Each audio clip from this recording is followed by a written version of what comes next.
Let me explain this concept a little bit more in depth of the fact that our unconscious mind does not know the difference between reality and imagination, and how you can use that to your advantage through meditation. So, our conscious mind is our logical thoughts, right? So when we see something or we hear something, we can think and filter it and go, no, that's not true. That is not real at all. But what we can do, right, and those logical thoughts and those conclusions that we make are based on the beliefs that we hold. The beliefs that we hold internally, intrinsically, and again, in our unconscious minds, right? So how do we tap into that unconscious part, change the beliefs, and bypass the conscious mind and the logical piece of us? And that is one way, through meditation. So meditation allows you to enter your mind, turn off the logical part, the conscious part, and go into the unconscious part with an intention. Because here's the thing. If we go into a meditation and we're consciously thinking, I need this, I want this, this is the belief that I want, and we are consciously doing that, we're failing. Because the whole point is to turn off the conscious mind. And so if we're repeating and telling ourselves something, if we're telling ourselves something as we're trying to tap into the unconscious part, we're not tapping in because we're using the conscious part. So the way that you can do this is by using consciously beforehand. You can pick something like a symbol, or I think a symbol is really good.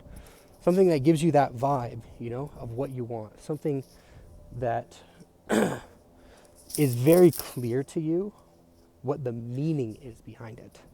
And it's got to be like an image or a symbol that you can visualize and bring with you, again, as the intention behind it. So we pick that thing, and then as we go into the meditation and we turn off the conscious part of our mind, we can bypass the bad beliefs, the judgments of things, of saying, oh, that's true or that's not true, or I don't believe that or I do believe that based on my past experiences. And we can go straight into rewriting the belief system, straight into the unconscious part, and say, nope, this is true. Even if we're just imagining it, even if it's something that,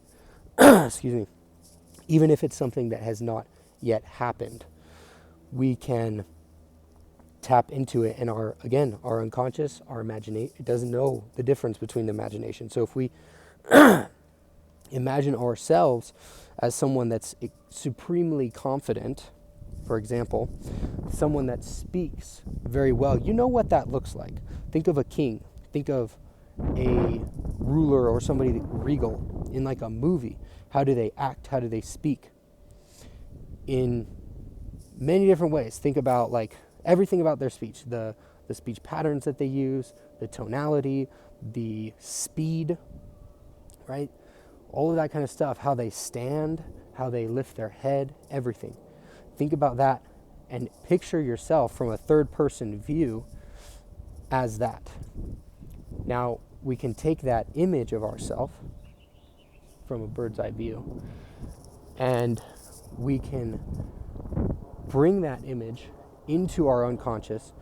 It believes that it's true. We're seeing ourselves completely in reality, to our unconscious mind as a reality. We're seeing ourselves as a extremely confident person, somebody that holds their head up, has a sense of regality and royalty even to them, let's say, if that's what you want. This is just an example. Someone that has supreme confidence, someone that carries themselves differently than you carry yourself. And as we run this program, it becomes embedded in ourselves. It becomes embedded as a truth in our unconscious mind. And now we have this belief that, oh, look at that.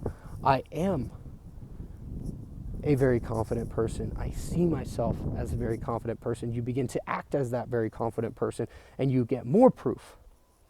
And that is how this works.